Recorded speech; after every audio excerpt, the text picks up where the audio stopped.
আগামী কয়েকদিনের মধ্যে কি এমন কোনো ঘটনা ঘটতে চলেছে যে ঘটনার জেরে রাজ্য সরকারকে ভেঙে দিতে হতে পারে, পদত্যাগ করতে পারে? এরম কোনো ঘটনা ঘটার কি সম্ভাবনা আছে?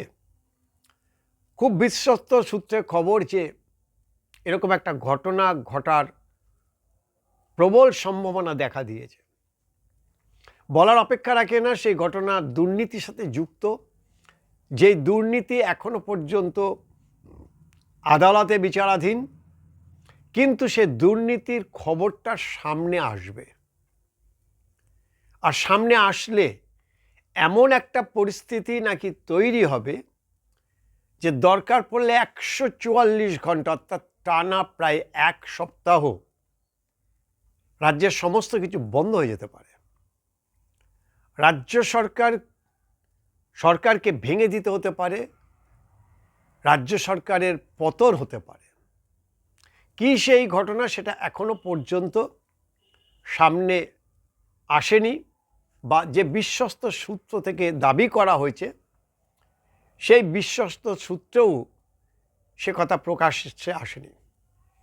কিন্তু এরকম একটা ঘটনার সম্ভাবনা দেখা দিয়েছে, এবং এটা আরও বেশি করে সন্দেহ হচ্ছে এই কারণে যে ইডি ডিরেক্টর রাহুল নবীন আচমকা তিনি কলকাতায় সফরে এসেছিলেন এবং বাঘা বাঘা আইনজীবীদের সঙ্গে তিনি এখানে সাক্ষাৎ করে গেছেন।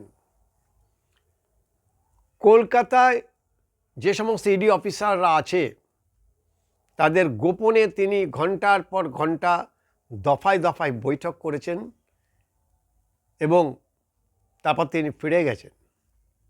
আর তারপরেই এই খবরটা উঠে এসেছে। এই খবরটা আর কেউ কিন্তু দিচ্ছে না, বা এই খবরের যে দাবি করছেন তিনি কিন্তু হেলাফেলা করার লোক নন।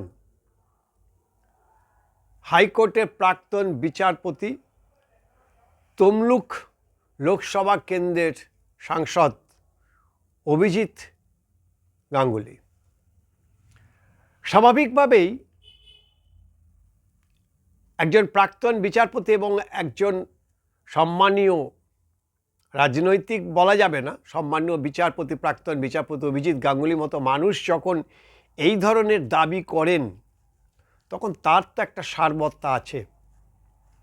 বিশেষ করে ইডি ডিরেক্টরদের এখানটায় যে নজিরবিহীনভাবে তাদের যে কার্যকলাপ, সেটা মাননীয় প্রাক্তন বিচারপতির যে দাবি সেই দাবিকে আরেকটু উস্কে দিল। এখন আমাদের ধৈর্য ধরার পালা। আগামী কয়েকদিন রাজ্যে কি কি পালাবদল হতে চলেছে, রাজ্যে আর নতুন করে কোন দুর্নীতি বাকি আছে যেটা রাজ্য সরকার পর্যন্ত পড়ে যেতে পারে, বা রাজ্যে 144 ঘন্টা বন্ধ হয়ে যেতে পারে, এরকম আর কি ঘটনা আছে। কারণ দুর্নীতি হয়নি বা দুর্নীতি নেই এমন কোনো দুর্নীতি রাজ্য সরকার বা এই রাজ্যে হওয়ার আর বাকি নেই। ফলে মাননীয় বিচারপতির এই দাবিকে উড়িয়ে দেওয়া যাচ্ছে না যেমন, তেমন পাশাপাশি আমাদেরও কৌতূহল যে আর কি দুর্নীতি বাকি আছে, যে দুর্নীতির জন্য সরকারের পতন পর্যন্ত হতে পারে। তবে একটা কথা ভাসছে, খুব শিগগিরই ভোটের আগে রাজ্যের একজন বড় মাথা সম্ভবত ইডির জালে বা সিবিআই এর জালে জড়িয়ে পড়তে পারে। কয়লা পাচার কাণ্ডে ফেরার এক আসামি, তাকে যে কোনো মুহূর্তে তুলে নিয়ে আসতে পারে ইডি বা সিবিআই। আর সেই ফেরার আসামি যদি ইডি এবং সিবিআই এর হাতে আসে এবং ভোটের আগে যদি তাকে রাজ্যে নিয়ে আসা হয়, খুব একটা অবাক হবার কিছু নেই। আগামী বিধানসভা নির্বাচনের আগে অনেক ঘটনা সামনে আসবে, অনেক রাজনৈতিক ঝড় উঠবে, দুর্নীতির ঝড় উঠবে।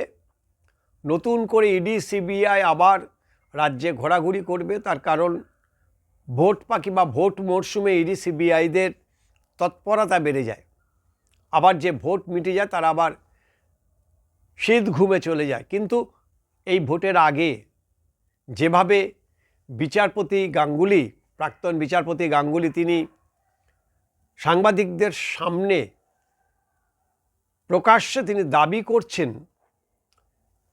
সেই ঘটনা যদি সত্যি হয় তাহলে ধরে নিতে হবে ইডির যে ডিরেক্টর এখানে এসছেন তিনি সেটা এমনি এমনি এখানে আসেননি, এবং এই দুর্নীতির যে পরিমাণ কয়েক হাজার কোটি টাকা, এরকমটাই আভাস একটা পাওয়া যাচ্ছে। এখন এই সব বিষয় নিয়ে সত্যি কথা বলতে কি যে সাধারণ মানুষ কতটা ভাবিত সেটা যথেষ্ট সন্দেহ আছে, কারণ বছরের পর বছর এই তদন্ত চলার পরে নিট ফল শূন্য, এবং ইডি সিবিআইকে যে রাজনৈতিকভাবে ব্যবহার করা হয় এটাও অস্বীকার করার কোনো জায়গা নেই।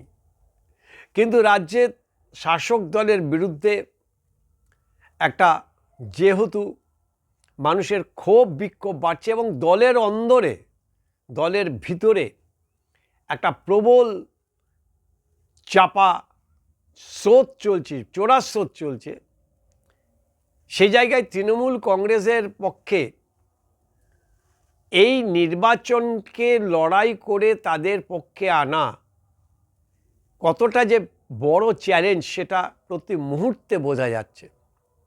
মাটি কামড়ে পড়ে থাকার নির্দেশ দেওয়া হচ্ছে বিধায়ক সাংসদদের, এবং এমন বলা হচ্ছে যে পারফরমেন্স যদি ঠিক মতো না হয় দল থেকে বহিষ্কার করে দেওয়া হবে।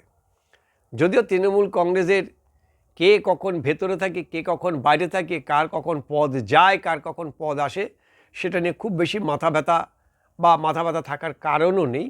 কিন্তু বিষয়টি যে খুব সহজ নয় এবারে বিধানসভা নির্বাচন, সেটা রন্ধ্রে রন্ধ্রে বুঝিয়ে দিচ্ছে দলের শীর্ষ নেতৃত্বরা। তার সঙ্গে যোগ হয়েছে প্রাক্তন বিচারপতির এই একটা আভাস বা ইঙ্গিত, যেটা নিয়ে কিন্তু আগামী কয়েকদিন রাজ্য রাজনীতি তোলপাড় হতে পারে।